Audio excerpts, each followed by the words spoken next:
ada beberapa sendi yang harus dikorbankan untuk kaku sementara. Tidak bisa gerak. Tidak bisa gerak dulu, kurang lebih dengan kita prediksi tadi penyembuhannya kalau tulang atas ini kurang lebih 6-12 minggu, kalau tulang bawah minimal 12 minggu. Minimal. Digips. Kalau tidak dioperasi. Kalau tidak dioperasi, tapi tulang bawah ada tulangnya. Ini maksudnya tulang bawah.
Teman-teman, kita ketemu lagi di podcast Main Sepeda. Kali ini episode 24 bersama saya Azrul Ananda dan Om Johnny Ray. Dan saya langsung perkenalkan tamu kita sekarang. Kembali ke acara ini untuk kali kedua, Dr. Terry Effendi, spesialis bedah ortopedi dan traumatologi. Pokoknya spot. Spot apa spot? Spot. Spot. Spot. Wah, ini bermacam-macam spot bisa diperbaiki ya? Ya. Atau ditingkatkan. Termasuk Jadi yang G. Go. Jadi Dr. Terry Effendi akan bicara. Jadi karena yang didatangkan adalah dokter urusan tulang belulang, jadi pasti temanya nanti berkaitan dengan tulang. Tapi sebelum kita masuk ke tema, tadi sebelum saya perkenalkan itu sempat ada video. Itu penting, itu mungkin tidak terlalu dramatis, tapi itu penting. Itu hari pertama tanggal 1 Desember. Om Johnny Ray menjalani tantangan 2.500 kilo dalam sebulan. Dan kalau dia berhasil 2.500 km goes tahun 2020, Desember 2020 ini, saya akan menyumbangkan 25 juta rupiah ke Panti Asuhan yang ditunjuk oleh Om Johnny Ray. Dan nanti akan silakan mengikuti mainsepeda.com. Karena nanti di sana akan kita umumkan kalau memang ada pendengar, karena ada banyak ya yang menanyakan saya mau ikut nyumbang bagaimana gitu. Nanti semakin banyak menyumbang tentunya makin baik di akhir tahun, di tahun yang selesai ini, dan semakin banyak sumbangan yang masuk semakin banyak nambahan. Kilometernya akan kita tambah. Ya, kilometernya akan kita tambah. Kamu sumbangannya ditambah. Deritanya itu sudah 2.500 itu sudah menderita saya. Om Ray, ini demi anak panti asuhan. Ya, jadi penderitaanmu tidak ada artinya. Besar ini. Dan harus diingat, yang tersiksa kamu itu lebih diapresiasi daripada yang nyumbang. Oh, tapi 2.500 dulu kan ini. Ya. Pokoknya kita lihat berapa yang masuk kan. Itu kan 2.500, 25 juta. Nanti kalau yang masuk kira-kira 50 juta itu atau tambahan, bukan berarti kilometernya berarti ya. 5.000. Jarak sama jumlah sumbangan itu tidak berbanding lurus. Bukan terus sumbangannya tambah terus kilometernya sama terus. Itu kan opsi. Nah, itu kan nanti bisa kita paksakan kayak gitu. Nah, di video kan kelihatan itu banyak yang nemeni ya. Banyak yang nemeni itu memang teman-teman pagi itu 1 Desember itu sepakat semua datang ke sana membantu menarikkan Om Johnny Ray gitu, mempercepat prosesnya. Iya. Jadi kan biasanya Om Ray kan muter-muter sendirian santai. Kalau kita datang kan jadi lebih cepat. Jadi kilometernya bisa lebih banyak gitu. Betul kan ya? Kan tadi pagi jadi lebih cepat kan selesainya kan? Enggak.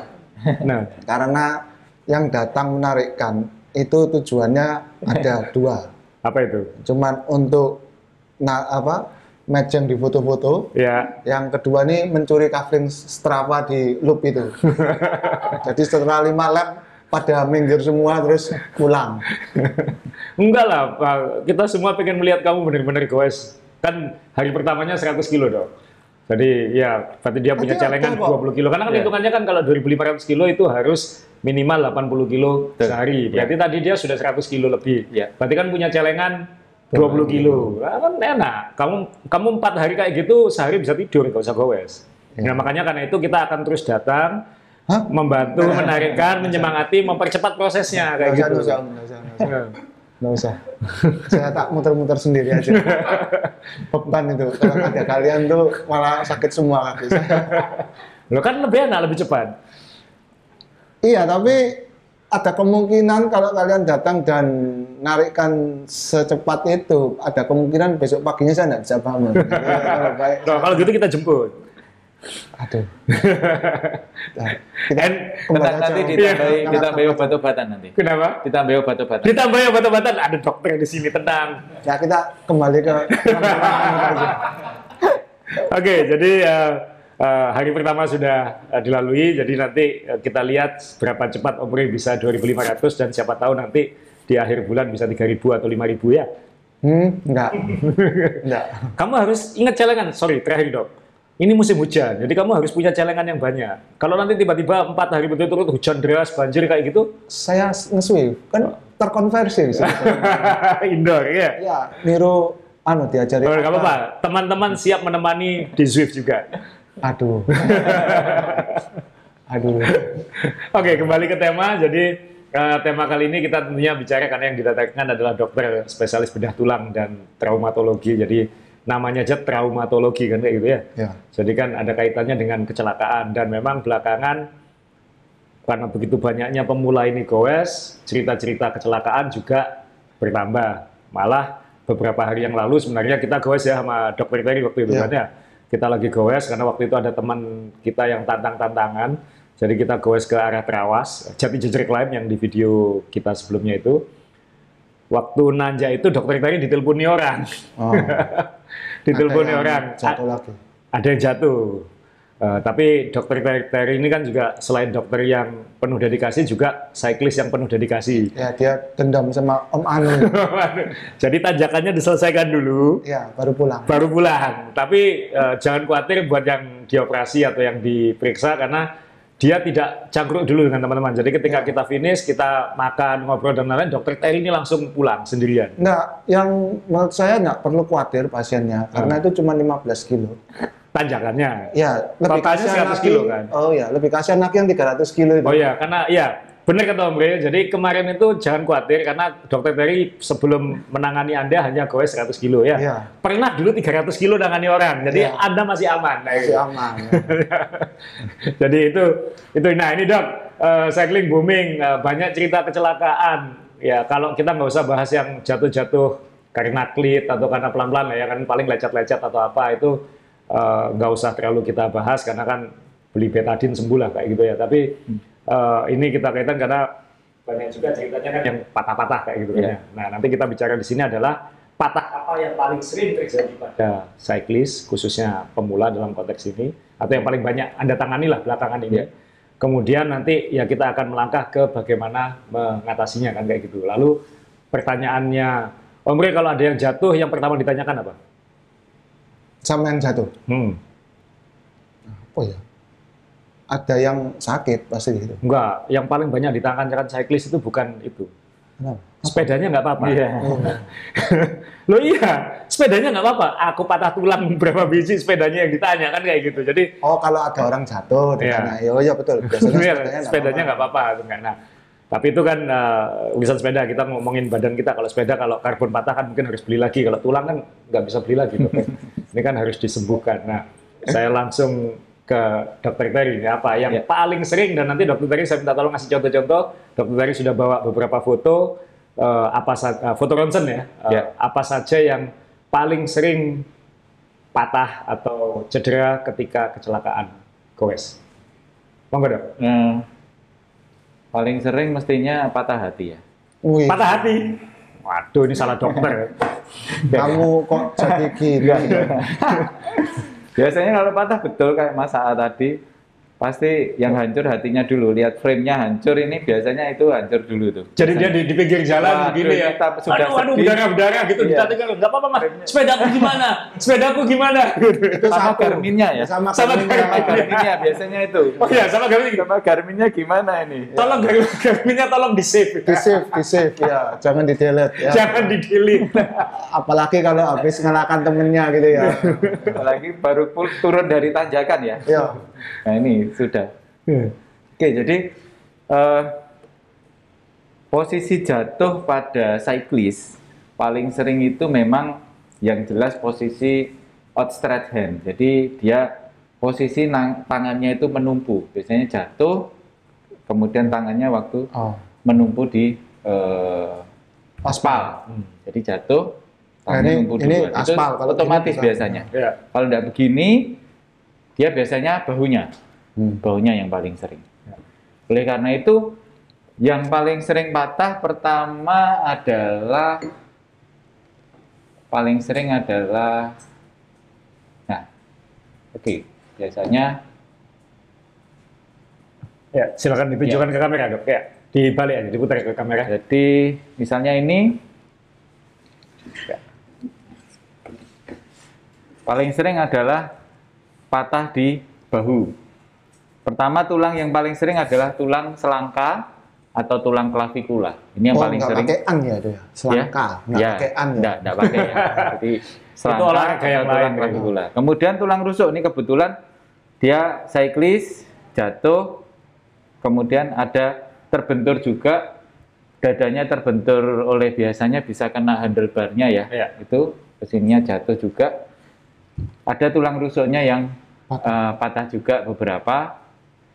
Kemudian biasanya ya selain dari tulangnya biasanya ada otot atau ligamennya yang cedera juga. Ntar dulu, tadi kan jatuhnya sering tangannya numpuk gini kan, berarti Ya, pergelangan ini juga kan ini. Pergelangan juga, ada juga ini mungkin itu tadi yang bahu sama Dia di back itu. Jadi kalau biasanya kita dulu kalau sering olahraga itu kan diajarin Kak. Kebetulan saya kan dulu main bulu tangkis, main sepak bola, ikut klub semua Ya. itu jatuh itu ada diajarinnya juga sih. Jadi jatuhnya itu melindungi badan itu ya langsung melindungi badan penuh begini, jangan begini. Ya. Karena kalau begini kan lebih rawan Betul. cedera kalau Betul. jatuh begini. Jadi ya tadi kan mungkin karena pemula refleksnya masih belum mateng atau apa, dia ya refleks aja langsung kayak gini. Padahal enggak, yang patah ya tadi dokter tadi bisa ya, jelasin. patah pertama. Yang kedua adalah pergelangan tangan. Di daerah pergelangan tangan ini adalah patah dari tulang radius, ya, bagian bawah di daerah pergelangan tangan ini yang paling sering. Nah ini patah di tulang radiusnya. Bisa juga yang ini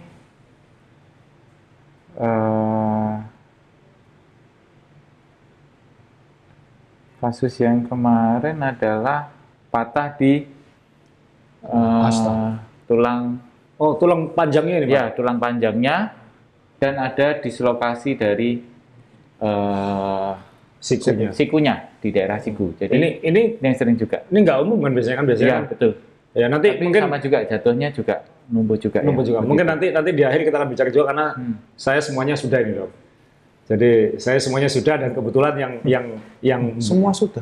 iya Gini nih. mulai dari tangan, bahu, Tangan bahu sudah. rusuk sudah semua. Kayak Jackie Chan itu, Bang. Baik, tapi kan yang membelah dia. Jadi makanya nanti kita akan bahas di akhir gitu. Jadi nah kalau sudah patah kayak gitu dok, berarti kan oke kita runtut satu persatu ya dok ya. Ya. Berarti yang kita mulai dari karena tangannya begini kita mulai pergelangan dulu. Pergelangan paling banyak. Pergelangan paling banyak. Sama bahu. Sama Itu bahu. yang sering itu sih. Ya. Cyclist gitu ya. Kalau disuruh, bukan berarti milih loh dok ya. Cuman kalau disuruh milih itu kalau buat seorang cyclist yang pengen segera kembali, Ya. itu cepat mana sembuhnya? Begini. Kalau sebenarnya tulang ini sama-sama tulang istilahnya upper extremity. Ya. Jadi tulang bagian atas di mana dia tulangnya tulang kecil istilahnya ya. Jadi long bone tapi yang ukurannya lebih kecil. Ya. Nah, itu dia pemulihannya cepat. Kurang lebih 6 minggu sampai 12 minggu. 6 Ya, minggu 6 minggu itu, 6 sampai itu 12 minggu.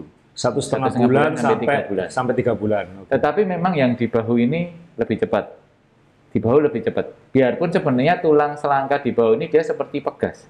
Jadi kalau untuk menahan, misalnya kita ingin bersepeda kembali, untuk menahan getaran-getaran itu biasanya dia lebih tidak nyaman. Tetapi di lengan ini ada 2 tulang problemnya, di mana dia fungsinya itu selain untuk bergerak seperti ini, ya lurus dan itu, dia ada fungsi rotasi. Oh, ya. Biasanya yang agak lama adalah rotasinya ini. Jadi biasanya kita bisa mulai rehabilitasi itu memang dengan dilakukan tindakan operasi, harapannya early mobilisasi, early untuk rehab. Jadi Gitu ya. kan orang sering nanya, Dok, ini dioperasi atau tidak? Iya, Banyak orang takut operasi. iya, Sehingga mereka bilang, kalau nggak dioperasi seperti apa? Kayak iya, gitu. iya. Kalau dioperasi seperti apa? iya. Kalau ada yang tanya begitu, Dokter Terry jawabnya seperti apa? Jadi begini, kalau patah tulang itu kita bagi dulu ada 2 garis besarnya, patah tulang tertutup atau patah tulang terbuka. Kalau patah tulang terbuka, Terbuka itu maksudnya apa? Menembus ada kulit? lukanya, ya, menembus kulit. ada kontak dengan dunia luar. Oh, berarti kayak di film-film Ya. itu ya? Ya, Jadi- di aliennya. Ada Di luar. Ya. Ya. Jadi ada tulang yang biarpun dia ada luka, di mana tulangnya biarpun sempat keluar, kemudian udah masuk lagi, tidak kelihatan, itu biarpun pinpoint kecil sekali, kita tetap bilangnya itu sebuah patah tulang terbuka atau open fracture. Oke. Jadi itu indikasi dilakukan tindakan yang jelas. Itu harus operasi? Harus, karena supaya tidak terjadi infeksi, kita harus segera bersihkan. Ya. Dengan golden period masih 6-8 jam, kita harus segera bersihkan. Kemudian kalau perlu fiksasi, kita lakukan fiksasi langsung pada saat itu. Oke. Untuk patah Maksudnya, tulang, Fiksasi itu golden- di plat atau di ya, pen di ya? plat atau Ya, di pen. maksudnya golden period itu apa, Dok, yang terjadi setelah Kalau 6-8 dia jam? lebih dari itu dikerjakan, resiko infeksinya akan meningkat lebih besar. Gitu aja. Karena terbuka. Karena terbuka, jadi harus segera dibersihkan. Kalau kurang dari itu, resiko infeksinya lebih kecil. Kalau lebih dari itu, resiko infeksinya menjadi lebih besar. Nah, Resiko tulang ini kalau Itu mutlak ya, itu harus Mutlak. ditindakan ya. ya. Infeksi itu, wah, maksudnya tangannya jadi gimana? Jadi Apa? kalau Kok- terjadi infeksi ini yang berat. Jadi ada idiom bahwa once osteomyelitis itu forever osteomyelitis. Jadi kalau ada infeksi tulang sekali aja susah sembuhnya. Bisa-bisa dia terus-terusan seumur hidupnya. Oh, kumatan gitu. Kumat-kumatan. Bisa kumat-kumatan, bisa tidak sembuh sama sekali ya. Keluar nanahnya terus. Oh, Di keluar. tulang ini. Iya, betul. Kan Di luka kan? lukanya itu. Iya. Di Keluar lukanya itu. Dan itu demam, badan Betul, betul. sakit Jadi semua. begitu kadang imunnya pas turun, kumat lagi. Misalnya sempat sembuh, imunnya turun, dia bisa infeksi lagi. Itu yang Ini terjadi. karena saya kan banyak di dunia olahraga ya. Jadi saya barusan baca kira-kira 2 tahun lalu itu ada pemain American football. Di dalam kasus seperti itu open fracture sangat jarang memang. Ya. Tapi ini kejadian. Gitu. Ya, Jadi pemainnya itu di tackle, dia quarterback, di tackle kan kalau American football kan kontaknya kan bak kayak gitu. Kakinya tuh patah, tibia fibulanya patah Iya, semua. betul. Lalu itu sampai open fracture, saking Iya. kerasnya handakan itu. Dan dia sampai harus operasi 17 kali. Karena Itu, infeksi itu, juga. betul. Dan itu hampir amputasi. Karena infeksinya itu. Jadi ya kalau open fracture memang lebih Iya. serem ya. Tapi kan kalau banyak pemula kan rata-rata kan tidak sampai open fracture kan.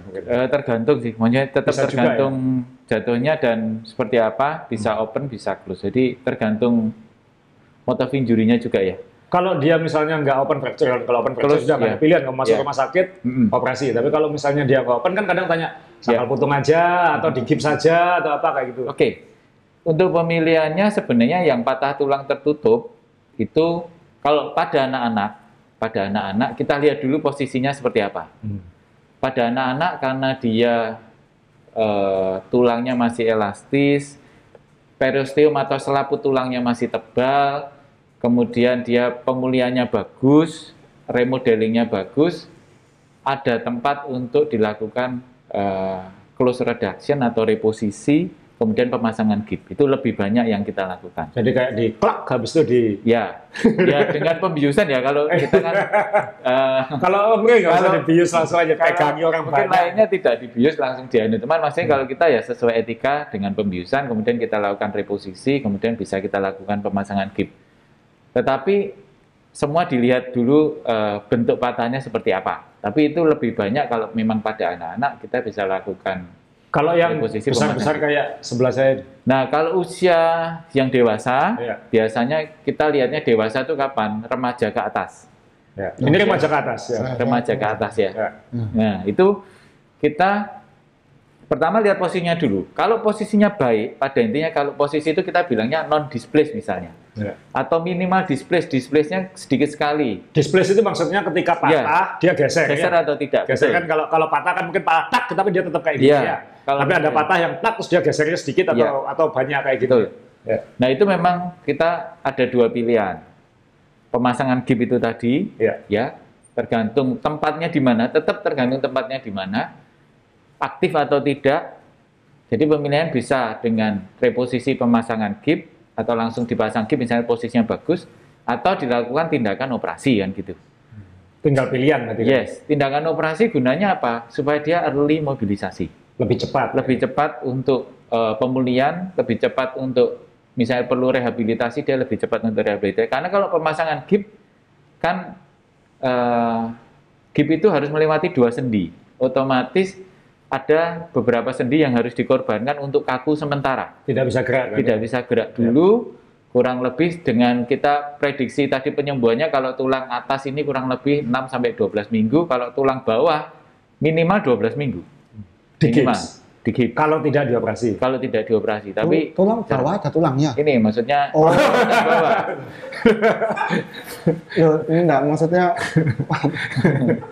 Enggak, kalau berarti kan pilihannya kalau memang nggak pengen dioperasi ya udah di gips saja, konsekuensinya adalah waktunya sekian minggu. Yes. Tapi kalau itu kalau posisinya baik bagus, ya, pastinya bagus. Jadi harus dipastikan dulu posisi. Tapi kalau posisinya jelek, pasti kita sarankan untuk tindakan operatif. Kalau misalnya itu yang terbaik lah. Ini saya mau cerita Om Ri. Dulu pernah tahun 2013 pertama kali saya jatuh sepeda. Waktu itu klit saya lepas gitu. Maksudnya santai lagi pelan, tapi klit saya mungkin nggak pakem kayak gitu. Waktu itu awal-awal pakai speedplay, jadi masih belum pengalaman pakai pedal itu. Ngambil bidon, tangan kanan ke bawah jadi handlebar begini, tangan kanannya ngambil bidon, lalu selip. Kaki saya selip lepas dari pedal, lalu jatuh ke kanan. Jatuhnya pelan banget. Bukan pelan banget lah, pelan tapi lah. Maksudnya kecepatannya mungkin 20 km per jam, nggak sampai mungkin. Buk gitu. Tapi saya cek waktu itu helm saya ada retak, jadi kepala saya pasti keantem itu kan. Tapi nggak apa-apa gitu. Terus kemudian nggak ada yang nggak apa-apa, cuma sobek sedikit jersey di sini. Tapi saya lihat jari saya kok goyang-goyang saya giniin gitu. Jadi jari yang ini tuh kok goyang-goyang gitu. Tapi sakitnya sih nggak seberapa dokter itu. Ternyata yang patah ini ada bekas jahitannya, yang patah metakarpalnya ya. Ya betul. Jadi ada tulang di sini yang fraktur. Jadi waktu itu langsung dibawa ke rumah sakit dan waktu itu di ronsen dan dokternya bilang confirm fracture gitu. Nah, saya terus terang waktu itu lega dok. Karena saya kan banyak kumpul sama pemain basket. Karena kalau sampai ligamen itu lebih lama Yes, betul. Lebih lama ligamen itu otot ya, otot Penghubung antar tulang. penghubung antar tulang. Itu kalau ini karena saya banyak menemui pemain basket itu ligamennya karena kan rebutan bola atau apa, ligamennya putus sehingga dan itu bisa lama sekali sembuhnya berbulan-bulan kayak gitu. Nah, begitu diberitahu itu tulang yang fraktur, saya lega terus karena wah ini pasti lebih cepat kayak gitu. Jadi saya langsung mikir timeline kapan bisa goes lagi kayak gitu. Nah, nah dan waktu itu belum dokter dari sih, waktu itu dokter Heri Suroto waktu itu masih. Kemudian saya waktu itu pagi itu juga saya langsung tanya, ini opsinya apa dok? Gitu. Ini opsinya adalah di gips saja. Waktu itu berapa minggu ya di gips saya lupa. Ya, kurang lebih Kira-kira 4 minggu ya, lah. 4 minggu, 6 minggu. 4 minggu di Biasanya gips gitu. itu sembuh sendiri katanya. Tapi saya mikir kalau ini di gips, saya kan nggak bisa goes. Ya. Karena kan tadi harus di gips sampai sini kan ya. betul. Bukan hanya sini doang, sampai sininya di gips. Gitu. Kalau dioperasi dok, kalau dioperasi ya cepat dia bilang kayak gitu. Tergantung kamunya nanti bisa berapa hari kayak gitu. Betul. Karena kan langsung, karena waktu itu kan cuma satu tulang langsung aja. mobilisasi, langsung latihan gerak. Nah, waktu itu Om Bre, ini ceritanya lumayan seru. Jadi saya bilang ke dokter Heri waktu itu, dok, gini aja, saya yang mutuskan ya kayak gitu. Jadi bukan dokter yang mutusan, saya yang mutusin kayak gitu. Di gips saja dulu sekarang. Loh kok di gips gitu? Iya. Kenapa? Saya nanti malam ada jadwal terbang ke Taiwan. Saya harus terbang ke luar negeri kayak gitu. Loh, berapa hari? 5 hari saya bilang gitu. Jadi nanti di gips dulu. Jadi saya nanti keluar negerinya dalam posisi di gips supaya stabil. Lalu nanti saya pulang hari Minggu, saya bilang gitu. Nanti dioperasinya hari Minggu itu aja kayak gitu. Saya pulang hari Sabtu, Minggunya dioperasi waktu itu. Waktu itu dokternya bisanya hari Minggunya. Gitu. Oke, jadi saya landing di bandara di Surabaya, langsung ke rumah sakit, nggak pakai pulang. Jadi langsung opname, pagi-pagi jam 8 dioperasi, jam 9 dioperasi, sorenya saya bosen di rumah sakit jadi minta pulang, kan cuma tangan kan nggak apa-apa gitu. Jadi begitu siuman, saya minta siumannya juga jam 2 siang kalau nggak salah kan ada balapan F1 di TV waktu itu. jadi saya siuman pas balapan di TV nyala, kemudian setelah balapan selesai saya bosen minta tolong izin pulang, akhirnya boleh pulang. Terus tapi Senin paginya disuruh kembali lagi ke rumah sakit untuk ngecek kondisinya. Ya. Ternyata sudah oke, ya sudah oke aman. Tangan saya bisa gini ini udah. Selasanya saya goes. Tapi nggak langsung ngebut ya. Tapi nggak berani ngebut. Tapi saya sudah bisa goes ya gitu. Karena 2013 kan belum ada Swift, belum ada apa gitu. Jadi waktu itu ya tinggal keberanian atau bandel mungkin ya. Tapi itu kan sangat mungkin. Jadi kalau misalnya ini kan yang saya sampaikan adalah kalau Anda jatuh jangan terlalu khawatir Anda tidak bisa kembali sepedaan kan kayak gitu. Makanya kan yang perlu dioperasi seperti apa? Karena kalau dioperasi itu bisa lebih cepat gitu. Ini kebetulan belum, jangan sampai ya, Bro. Kamu dulu operasi tapi bukan sepeda kan ya? Pernah jatuh fraktur tapi bukan sepedaan. Bukan sepedaan. Sepeda motor. Nah itu berarti kalau tadi pergelangan tangan, bahu kan berapa minggu tadi dok? Bahu kurang lebih, kalau untuk goes di atas 3 minggu, 6 minggu aman. 3 minggu, 6 minggu aman. Ya, nanti saya juga mau cerita, saya 3 minggu soalnya. Setahu saya pasien Anda itu nggak ada yang 3 minggu dok. Umurnya hari semua. Benar nggak? Nah, umur hidup atau umur sembuh? Umur sembuh. Maksudnya biasanya kan dokter ini nanti ngomong 3 minggu. Gitu. Tapi saya ini saksinya. Pasiennya dokter ini itu ada yang hari ini operasi, besoknya ikut Grand Fondo ada, ya. Ada yang dalam seminggu sepedaan lagi, ya ada. Ada yang ya banyak, ya macam-macam lah. Dislokasi bahu berapa hari langsung? Oh ya, 2 hari ya. Tapi itu kan nggak patah kan ya kalau dislokasi kan? Ya. Tapi kan operasi. Tapi memang dislokasi ya harusnya diistirahatkan tetap sih karena ligamennya kan takutnya ada beberapa. Itu cuma berapa hari sudah ya, sepedaan lagi. Banyak pasien-pasien yang kita bandel ya, tidak menurut kalau dikasih tahu. Dia nggak berani ngomong istilah berani, ngomongnya bandel ya. Cuman ya maksudnya kalau data gini adalah ya tidak terelakkan kan kita goes ini kan di jalan dengan kendaraan harus kendaraan yang 2 roda kalau ada apa-apa pasti bisa jatuh. Mungkin ada tadi disampaikan yang paling sering ya pergelangan, bahu, dan mungkin tulang-tulang yang lain kayak gitu. Tapi kalau misalnya kayak gitu kan intinya, saya nggak tahu nih, saya sih pengennya ngomong kalau sampai itu terjadi jangan khawatir, saya sudah ngerasain kayak gitu. Tapi Om Rey mungkin pesannya lain gitu. Nah kalau dokter Terry sendiri pengen pesannya apa kalau misalnya terjadi kayak gitu? Jadi begini, pada intinya saat ini kan eranya sudah beda dengan dulu. Era apa ini? Era apa ya? Teknologinya. Ya. Sosial medianya. Ya. Jadi saat ini orang berlomba-lomba untuk berolahraga dibandingkan zaman dulu kan gitu ya. Ya. Menurut saya, sejak anak-anak sudah semuanya berolahraga, disiapkan untuk olahraga bersama keluarga atau olahraga sendiri, kompetitif ataupun tidak itu sudah disiapkan memang saat ini. Dengan adanya event-event itu semua sudah ada. Apalagi di era pandemi seperti ini saya lihat olahraga ini semakin beragam. Ya memang terutama olahraga outdoor yang dipilih. Kebetulan bersepeda, berlari, berjalan itu sangat banyak. Akhirnya banyak cedera olahraga yang terjadi oleh karena yang berolahraga semakin banyak juga kan gitu. Tapi pada intinya pertama adalah kenali dulu tubuh Anda, seberapa berat Anda akan berolahraga. Memang disarankan selama pandemi atau idealnya olahraga itu ya intensitasnya ringan sampai sedang aja, Mas. Jadi jangan berat. Jangan ngomong dok, kamu palsu. Jadi kalau intensitas berat ini sebenarnya kurang baik kalau selama pandemi ini tidak bagus memang. Karena imunnya tidak tambah naik tapi tambah turun. Yang ngomong ini siapa? Ya betul ya. Diulangi tadi. Jadi yang bagus adalah intensitasnya dari rendah, ringan dan sedang itu yang paling bagus. Karena dengan ringan sedang ini tubuh ini otomatis akan meningkatkan imun. Nah, ini benar, ini ada penelitiannya secara sel ini memang betul. Jadi dengan intensitas catatan. Nah, kemarin Sabtu kita ngapain dok? Yang ngajak tarung siapa? Untuk tim Cicak Turbo, untuk yang lain-lain itu catatan ini dokternya sudah ngomong lagi kalau yang kapan hari osteo ya. Iya. Terus jangan puasa ya, jangan puasa juga, ini enggak betul juga ini tim puasa ini. Nggak boleh puasa. Nggak boleh puasa. Nggak berintensitas tinggi. Iya. Yang penting dia yang menang. Iya.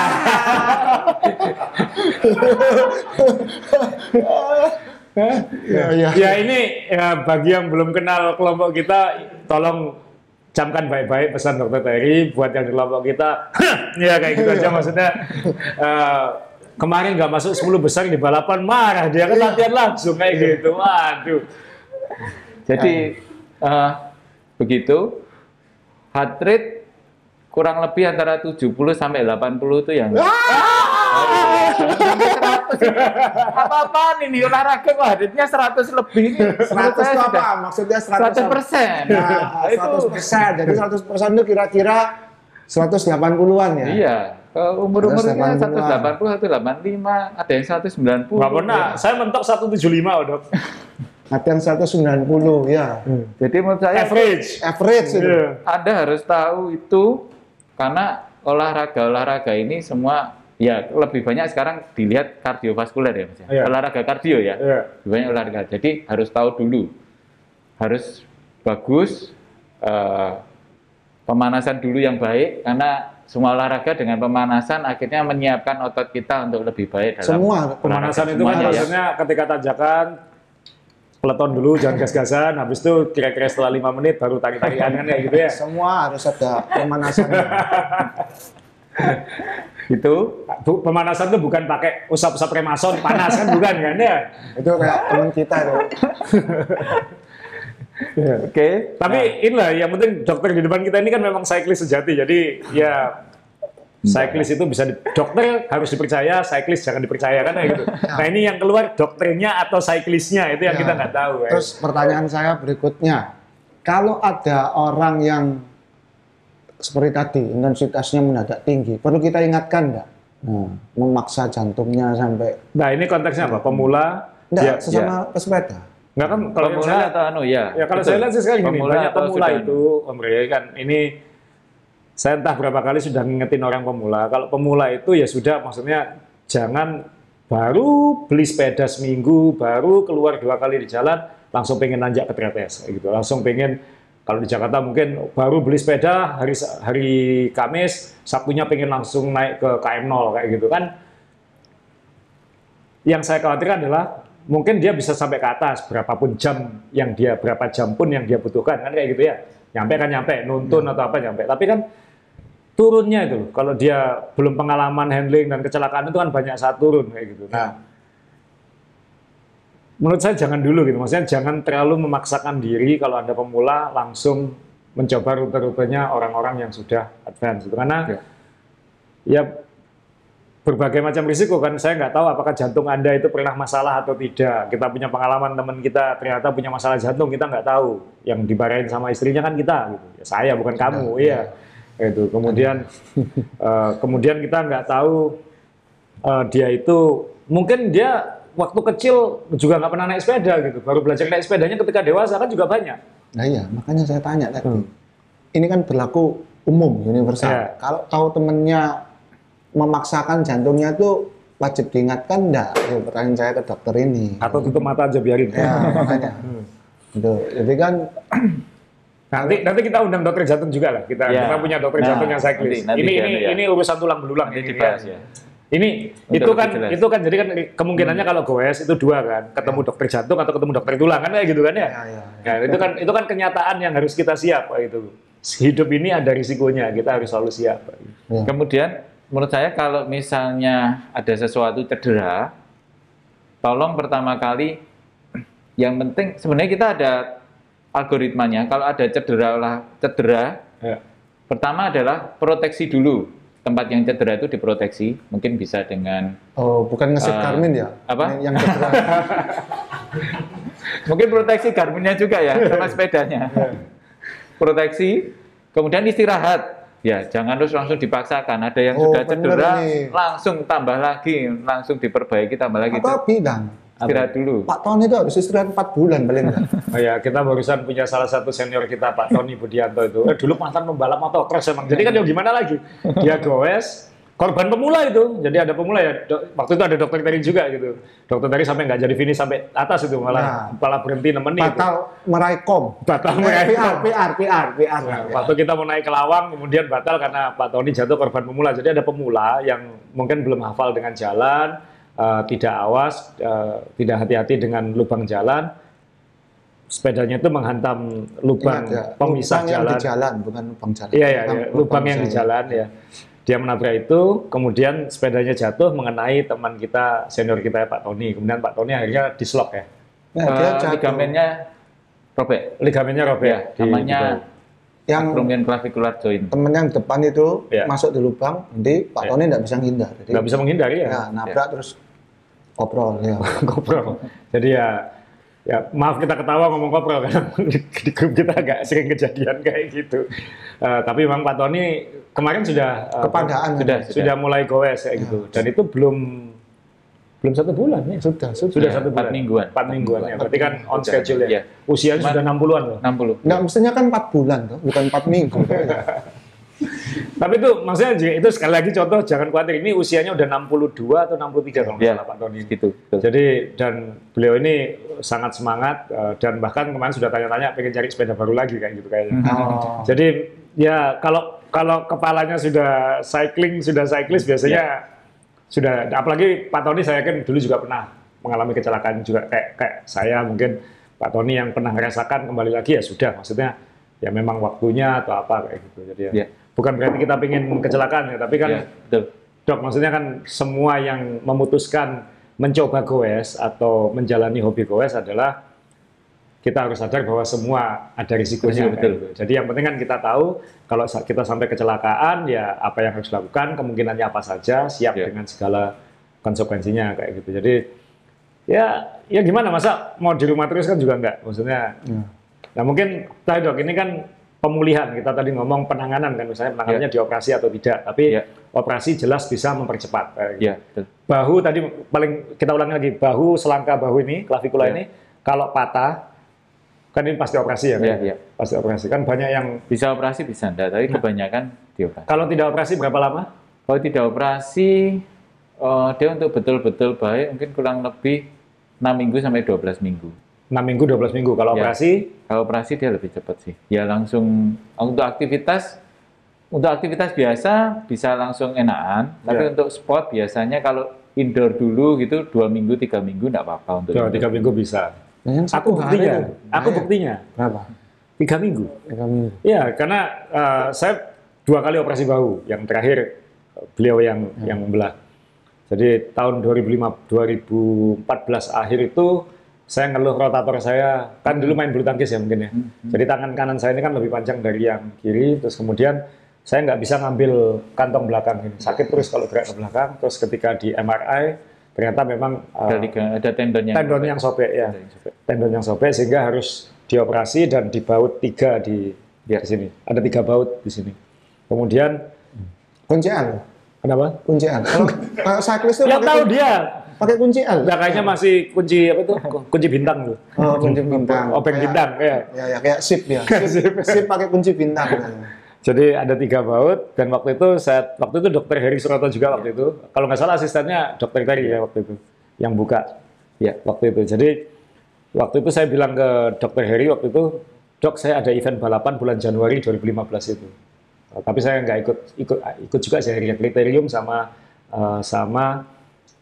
time trial waktu itu. Akhirnya benar-benar 3 minggu itu bukan 3 minggu goes, 3 minggu saya sudah balapan waktu itu. Jadi lumayan cepat. Jadi waktu itu visionya memang hampir tiap hari. Jadi visio keras, besoknya istirahat, visio keras lagi, besoknya istirahat. Jadi kadang kan habis visio biasanya sakit semua, nggak bisa gerak. Jadi perlu di treatment segala macam. Besoknya baru di visio lagi, mobilitas lagi kayak gitu, sehingga dalam minggu kedua sudah mulai goes pelan-pelan, tapi minggu ketiganya saya waktu itu berani balapan gitu. Dan itu oke, maksudnya tidak masalah. Jadi ketika September 2018 saya ditabrak motor itu, jadi ini kejadian kedua, saya ditabrak motor sendirian waktu itu, Seharusnya gue sama dokter Terry sama Om Bre sama yang lain, tapi waktu itu saya ada acara pagi sehingga saya bisa. Saya sendirian ditabrak motor kecepatan 60 km per jam katanya. Jadi saya terpelanting terbang. Saya ingat betul kejadiannya, saya menghantam aspal itu atas ini duluan, Dok. Tak gitu sama kepala sebelah kanan. Jadi helm saya pecah tapi kepala saya nggak apa-apa. Jadi nggak ada luka sama sekali di sini, kacamata sudah terpental tapi helm pecah, tapi saya tahu betul tak begitu menghantam. Jadi kayak badan saya balik gitu, jadi yang jatuh duluan ininya. Tak, jadi saya tahu ini patah gitu. Saya langsung, tapi saya nggak pernah blackout. Saya selalu sadar. Dan begitu mendarat itu saya langsung minggirkan sendiri badan saya gitu. Karena saya sendirian kan. Minggirkan sendiri ke pinggir jalan dan saya tahu di situ banyak cyclist lewat dan kebetulan ada banyak orang yang saya harus terima kasih. Waktu itu ada Om Imanu itu, Haryadi Imanu. Ya. Kemudian ada Dokter Dani Prasetyo ya. Dan sebenarnya dokter jantung nanti yang mau kita undang untuk bicara soal jantung dan beliau yang melakukan penanganan pertama. Kemudian ada beberapa teman lagi juga yang membantu waktu itu.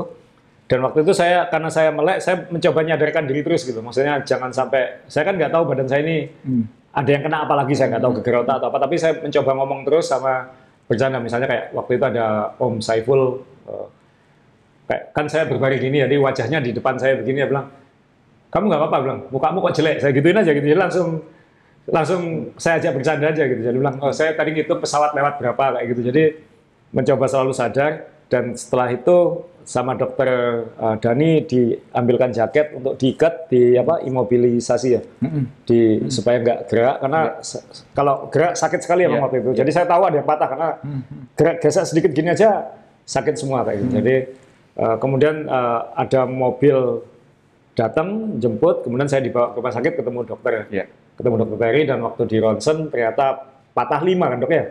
Apa itu? Klavikula, skapula ya. Klavikulanya patah, skapulanya patah juga. Ya, kemudian ada 3 rusuk. Ya, ada ribsnya, ada rusuknya juga. Ada rusuk juga. 3 yang retak atau patah. Jadi ada 5. Karena satu hantaman ini 5 kayak gitu. Jadi dan waktu itu ya langsung ditangani pagi itu juga. Jadi dokter Terry nggak jadi goes waktu itu, langsung operasi. Siangnya juga langsung operasi. Dan waktu itu saya pede waktu itu dok. Target saya langsung 3 minggu goes. Jadi langsung karena pernah bahu kayak gitu. Dan sekarang ada Zwift, ada indoor, nggak kayak dulu kayak gitu. Jadi saya pasti bisa lebih duluan. Jadi hari ke-8 saya ingat hari ke-8 sudah di atas trainer, tangannya masih di sling gini, tapi sudah ngerol 1 jam, gitu setengah jam, 1 jam. Kemudian hari ke-24, jadi sebenarnya 3 minggu plus 3 hari sama teman-teman keluar di jalan, tapi masih datar dulu 60 kilo. Nah, ya kan mungkin kan dok? Mungkin. Ya. Jadi ini saya tanya dulu dok. Yang diceritakan Om ini termasuk X-Men, bandel atau nakal? Bandel nakal beda ya? Agak. Tapi memang kalau Gimana ini? Kamu nggak jawab Om. Dari tadi ngomong bandel-bandel, sekarang nggak jawab. Tapi dulu saya mungkin termasuk yang sembuhnya cepat ya. Kalau luka gitu biasanya sembuhnya cepat. Jadi waktu itu sama dokter Heri dulu ya, terus pernah saya sampai direkam video dulu. Maksudnya untuk katanya jadikan contoh kasus dokter-dokter ortopedi se-Indonesia waktu itu. Untuk nunjukin ini bisa cepat katanya kayak gitu. Nah ini Om dulu belajar tebus? Enggak. Yang ditusuk gitu terus lukanya sembuh sendiri. Itu namanya berkat Tuhan. Nah itu nggak bisa. Belajar tebus. Tapi waktu itu katanya kesimpulannya 3 sih dok. 1, badan saya fit. Orang kalau fit sembuhnya lebih cepat gitu. Jadi darahnya bagus atau apa saya nggak tahu lah. Pokoknya kata kamu tuh fit. Jadi itu 1. 2 katanya mindsetnya. Jadi mindsetnya adalah ini pasti sembuh, ini cepat sembuh kayak gitu. Jadi nggak pernah takut sama sekali apa-apa. Kan kita ada teman itu, ini saya harus ngapain Om Ferry Kediri nih kan ya. Pernah operasi bawah juga, tapi bawa operasi batal gara-gara semaput kan ya. Jadi sebelum operasi pingsan duluan. Jadi akhirnya belum dianestesi. Akhirnya operasinya ditunda besoknya. Jadi saya nggak ada takutnya katanya kayak gitu. Kemudian yang ketiga, jadi 1 fit, kondisi badan bagus. 2 mindsetnya positif. 3 tidak takut visio. Kadang orang takut jalani visio itu sakit sekali soalnya. Jadi kayak sekarang bayangin misalnya botol ini ya saya harus tahan gini dan habis operasi itu untuk naikkan begini tuh kadang sakitnya minta ampun itu, dan itu harus tahan, dan itu harus bisa jalani, dan itu saya jalani kayak gitu. Jadi katanya, nah itu juga nggak semua orang katanya berani jalani itu sampai kayak gitu. Benar nggak, Dok? Ya, jadi udah diomongin masalah semua sih. Jadi pada intinya gini, kalau saya kenali tubuh Anda waktu jatuh itu kira-kira apa? Pastikan dulu, investigasi dulu kan. Ya. Jadi jangan langsung ke, mohon maaf, maksudnya alternatif. Ini karena kita di bidang kesehatan, jadi sangat tidak menyarankan. Udah deh langsung ke alternatif untuk pijet dulu. Ini sangat tidak disarankan. Jadi lebih baik ke fasilitas kesehatan dulu. Ini yang penting dulu. Ya seperti saya kan, langsung ronsen. Ya, pokoknya langsung pastikan dulu ada apa, ada sesuatu enggak dengan tubuh Anda. Ini yang penting. Jadi misalnya, oh ada tulangnya yang patah, oh ligamennya robek, oh ototnya robek. Jadi itu dulu kenalin. Tendonnya putus misalnya gitu ya Mas ya. Jadi ini penting sekali. Dikenali dulu, investigasi dulu. Begitu nanti sudah ditegakkan diagnosanya, baru diskusi. Mau apa ini? Oh, tindakan. Untung ruginya apa? Itu semua bisa dibicarakan. Jadi, tidak perlu khawatir bahwa kalau ke fasilitas kesehatan, oh pasti operasi. Enggak. Belum tentu seperti itu. Jadi kita maksudnya tidak serta-merta bahwa oh semua yang ke kita, apalagi kita dokter bedah ya, semua yang ke kita pasti dibedah. Itu sangat salah sekali. Jadi ini ironis lah, maksudnya kita tidak seperti itu. Jadi ini yang harus kita edukasi bahwa dan tidak betul kalau misalnya merasa ini masih anak-anak jatuh, dah ke pijet aja atau ke alternatif aja. Nanti begitu sudah kaku semua, bengkok semua, infeksi, baru ke dokter. Ini sangat merugikan. Merugikan siapa ya? Anaknya sendiri. Buat kita sih tidak ada masalah, cuman operasinya lebih susah gitu aja lah. Lebih lama, lebih susah. Tapi coba kalau dikerjakan lebih awal, lebih dini pada waktu kejadian, hasilnya akan jauh lebih baik. Dia udah sembuh sekarang. Sudah bisa normal. Iya, sudah normal, udah sembuh. Karena gara-gara ke alternatif, akhirnya dia kalau ada komplikasi yang berat, dia harus menyelesaikan komplikasinya dulu. Kalau dia tidak ada komplikasi, penyembuhannya akan lebih lama lagi. Itu yang jadi pastikan dulu bahwa ke fasilitas kesehatan itu yang penting. Ya. Ini saya ngomong jatuh yang pasien masih sadar ya. Pokoknya ngomong yang itu, jadi Anda bisa mengenali untuk itu dulu. Kuncinya adalah supaya sadar kan harus pakai helm, bro. Ya, jadi semua akhirnya kembali ke pakai helm. Maksudnya kalau saya nggak pakai helm, saya mungkin juga nggak bisa di sini, gitu. Nggak bisa waktu saya ditabrak motor, mungkin saya juga nggak bisa sadar saya harus minggir atau saya harus ngapain kan. Bayangkan yang jatuh pelan yang waktu metakarpal saya patahin aja, itu kan juga pelan, tapi helm saya retak gitu. Jadi bayangkan jatuh pelan itu seandainya saya nggak pakai helm, mungkin bukan hanya ini gitu, mungkin juga kepala gitu kan. Jadi ya Om Ri ini kan pernah nulis ya Om Ri ya, maksudnya orang itu sampai hari ini kan masih banyak gitu, bisa beli sepeda harga berapa? Ya 30 juta ke atas. Tapi nggak pakai helm. Nggak pakai helm ya. Dan itu sudah keluar di jalan raya. Nah, jadi saya nggak tahu ya maksudnya. Sepedanya benar-benar bagus ya. Maksudnya bukan, ya maaf, seringkali ada ketika diingatkan nggak pakai helm kan ada yang berkata, wow helmnya mahal. Iya. Sebetulnya semua barang itu kan kembali lagi ke fungsinya ya. Iya. Ada yang memang, ada yang harganya mahal, pasti bentuknya lebih bagus, lebih ringan, tapi tidak melulu harga itu jadi patokan. Kadang-kadang orang itu seperti tadi bisa beli sepeda yang kita tahu kalau harganya sepeda itu nggak mungkin di bawah 10 juta, tapi beli helm yang 4 juta. Sekarang ini harga pandemi kan harga helm mahal itu 4 juta ya, itu nggak mau. Padahal sudah bisa beli sepedanya. Nah, mungkin ya prioritas ya. Ya prioritas. Ya ini saya sering bercanda sih kan. Tapi ini mohon maaf kalau misalnya menyinggung perasaan. Saya sering omongan saya mungkin sering kadang salah tangkap. Jadi Anda kadang-kadang kan yang sangat mampu beli sepeda harga puluhan juta, ratusan juta kan pasti orang mampu ya. Nah, dia membeli sepeda bukan beli mobil atau kebutuhan keluarga kan pasti ini kan sangat tersier ya Dok ya kalau dia bisa beli sepeda yang sangat mahal. Berarti kan dia asumsinya adalah dia orang yang sangat mampu. Tapi dia menolak memakai helm dengan alasan nggak ketemu helm yang cocok atau modelnya jelek, atau kadang bilang aku hanya ingin goes sehat. Ini juga saya sering dengar itu. Kenapa nggak beli helm? Aku cuma pengen goes sehat kok. Nah, maksudnya Anda mampu, saya yakin Anda dulu kuliahnya minimal S1 dan mungkin di luar negeri sekolahnya. Tapi Anda masih berpikirnya seperti itu, saya nggak paham. Apakah ini masalah Indonesia atau masalah apa? Saya sangat nggak paham kayak. Jadi kita nggak akan perlu ketemu dokter bedah kalau kita pakai perlengkapan misalnya kayak gitu. Misalnya kita mungkin bisa ketemu Anda kalau kita jatuh tapi pakai helm kan. Kalau nggak pakai helm kan, ya mungkin ya nggak, ya ketemu langsung yang yang di atas sana kayak gitu. Jadi, aduh, ini yang penekanan ini semua adalah ini tadi kita bicara tentang ya yang terjadi kalau kita kecelakaan. Misalnya patahnya apa saja. Ya, pahit-pahitnya lah, pahit-pahitnya sepedaan, lah jatuhnya, musibahnya ya. Bukan menakut-nakuti, tapi untuk menyampaikan bahwa ini terjadi dan umum terjadi. Dan lalu berapa lama sembuhnya, penanganannya seperti apa, memahaminya seperti apa, dan bisa kembali ya. Bisa kembali comeback stronger gitu ya. Comeback stronger, iya. Karena ada satu lagi dok, dan kalau Anda penggemar sepeda atau pembeli, suka beli barang-barang sepeda yang high end, mungkin dok, karena ini ada kaitannya sama dokter bedah kayak gitu. Anda juga akan senang, bukan berarti kita pengen kecelakaan ya, tapi kalau Anda harus dioperasi, ditangani, kemudian diberi penguat atau penahan itu, Anda mungkin juga senang dengan itu. Gitu. Wah, saya ditelepon waktu itu, waktu habis dioperasi yang kedua dok, yang waktu dipasangi plat itu, teman saya Prajna Burdaya di Jakarta, karena dia tahu saya beberapa kali operasi gitu. Azrul, are you okay? I'm sure you're okay, dia bilang gitu. Aku yakin kamu nggak apa-apa. Di plat, iya. Titanium, dia bilang kayak gitu. Iya, good. Kenapa? Harus matching sama yang lama. Karena waktu itu di sini ada plat, jadi di sini ada plat. Jadi ini harus matching sama-sama titanium. Ya.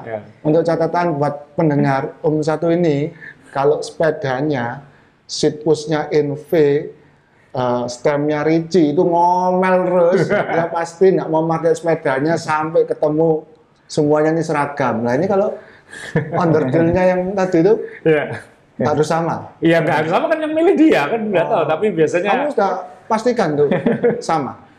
Yang satu dari Italia, satu dari Amerika, nggak dicopot lagi. Percakapan saya dengan dokter tadi seperti ini. Waktu kan operasi lagi untuk melepas ya waktu dia. Jadi waktu itu dilepas langsung semuanya dilepas waktu itu.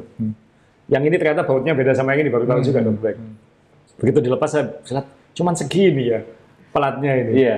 Jadi kalau Anda ngomel, komponen sepeda segini tuh harganya mahal. Ya. Alatnya dia lebih mahal lagi, dan itu lebih kecil lagi gitu. Maksudnya, saya yakin lebih sulit bikin pipa titanium buat sepeda daripada bikin plat untuk tulang ini. Dan harganya mahal ini. Ya asuransi sih. Ya, cuman mahal ini daripada. Nah, jadi jangan ngomel soal komponen sepeda mahal, karena komponen medis lebih mahal. Sekolahnya juga lebih lama. Ya. Kalau komponen sepeda, saya aja bisa masang. Ya. Nah, kalau komponen medis cuma enggak, saya juga bisa. Oh ya? Bisa. Masangnya gampang pakai baut. Belahnya, nutupnya, anestesinya, nah itu yang aku nggak bisa. Ya jangan dicoba ke orang. Kita perlu nanti gini, nanti kalau misal bukan apa-apa ya, nanti kita iseng, kita kalau dia tidur kita buka gitu. Ini kan untuk ngelurusin helmnya itu loh. Masa miring lagi? Ya kan berarti kan harus dibedah yang di dalamnya supaya lurus. Itu cetakannya kok. Ya itu kan cetakan bisa dikoreksi. Bisa, dokter tadi bisa, karena ada tulangnya. Ya. Jangan. Sudah cukup. Ya, jadi dok, mungkin sebelum kita akhiri podcast ini ada pesan terakhir. Kalau saya sih akan terus berulang-ulang bilang helm, tapi untuk tulang dan lain-lain. Tadi kan sudah ngingetin kenali cederanya dan lain-lain. Mungkin ada pesan terakhir. Itu tadi, jadi yang penting adalah tadi kalau ada cedera awal, yang penting nih proteksi, kemudian rest, icing, kompres ya, kompres es. Jadi kompresnya es ini, jangan kompres panas atau kompres hangat ya, salah berarti. Kalau awal kompresnya es. Kenapa pakai es? Karena dengan kompres es itu, kalau cedera itu kan dia ada pembuluh darah yang pecah. Ya. Kalau kita kasih es, pembuluh darah yang pecah itu, bengkaknya itu, kan bengkak karena pembuluh darah di dalam atau kerusakan di dalam itu pecah. Jadi akhirnya bengkak. Oleh karena dengan kompres es itu, kita akan mengurangi bengkak itu dan pembuluh darahnya itu akan kontraksi, vasokonstriksi. Jadi dia akan menutup, perdarahannya akan pasti jauh lebih berhenti. Ya. Ya untuk cedera-cedera misalnya sprain ankle paling seringan gitu, memar, jatuh kebentur, memar, kompresnya es, jangan dikompres yang hangat atau dioles balsem-balsem yang panas itu salah. Itu kemudian bisa dibebat dulu sementara, bebat yang gentle, jangan terlalu longgar dan jangan terlalu kencang juga, itu salah. Kemudian kalau misalnya masih bisa istirahat di rumah dulu misalnya gitu, kalau bisa lebih tinggi daripada jantung supaya tidak bengkak. Supaya aliran darahnya. Maksudnya Jadi kalau di kaki berarti posisinya ya, dinaikkan. kakinya dinaikkan, diganjel. Misalnya di tangan, tangannya diganjel dulu supaya tidak bengkak ini ya, ujung-ujungnya. Jadi posisinya lebih tinggi dari jantung. Jadi supaya aliran kembali ke jantungnya lebih baik. Itu yang penting. Kemudian jangan dilakukan pemijatan, massage, pemijatan itu tidak boleh. Kamu keseringan Semakin pijat. akan untuk akut ini, jadi untuk awal kejadian cedera awal itu akan semakin memperparah. Jangan dikompres yang panas-panas, dioles balsem yang panas atau alkohol, itu tidak boleh. Kemudian jangan harus dicoba lagi, misalnya Coba lagi. ya maksudnya olahraga langsung, ya habis cedera malah kan dulu kan mikirnya harus dilatih nih olahraga terus. Nah itu salah, harus istirahat memang. Jadi jangan overtrain atau overuse, ini sangat salah menurut saya. Ya, Jangan bilang dulu, dia harus 2.500 kilo dalam sebulan, jadi dia akan overtrain dan overuse. Itu sangat salah. Jadi itu yang penting. Kemudian ke fasilitas kesehatan, jadi ke dokter Anda, konsultasilah dengan baik, karena supaya pemulihannya cepat kan gitu. Kalau ditangani dengan baik, saya yakin pemulihannya cepat, bisa normal. Jadi tulang ini hebat. Yang patah seberat apapun, jika diperbaiki dengan baik, dia bisa sembuhnya 100% kekuatannya. Untuk tulang ya, untuk tulang. Untuk ligamen juga bisa, untuk tendon ini yang kadang bisa 100%, kadang ada yang cuma 90%, 75%, tapi dengan rehab, dengan fisioterapi yang baik, fungsinya bisa normal kembali.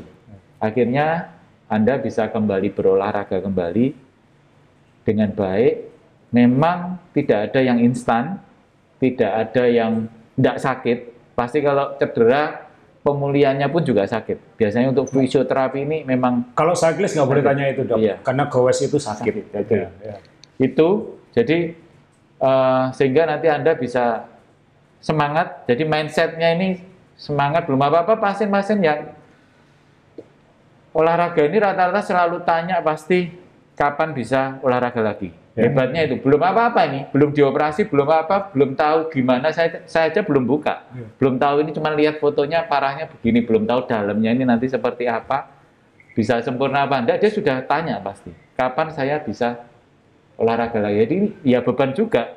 Akhirnya kita juga, wah berarti memang belum apa-apa, dia ini sudah, pemikirannya udah ingin aktivitas kembali. Nah, tapi ini sangat bagus untuk mempercepat dia untuk pulih kembali. Jadi betul, ini sangat penting banget. Jadi itu sehingga bisa olahraga kembali dengan baik, sehingga bisa bahagia lagi. Gitu ya. Bener nggak Om? Iya, iya. Kalau sendiri. Iya. Kalau sendiri. Om Pri lagi melo, lagi nggak bikin banyak teman bulan Desember. Temennya cuma satu pakai sepeda warna Tosca dia. Siapa dia? Lihat videonya tadi.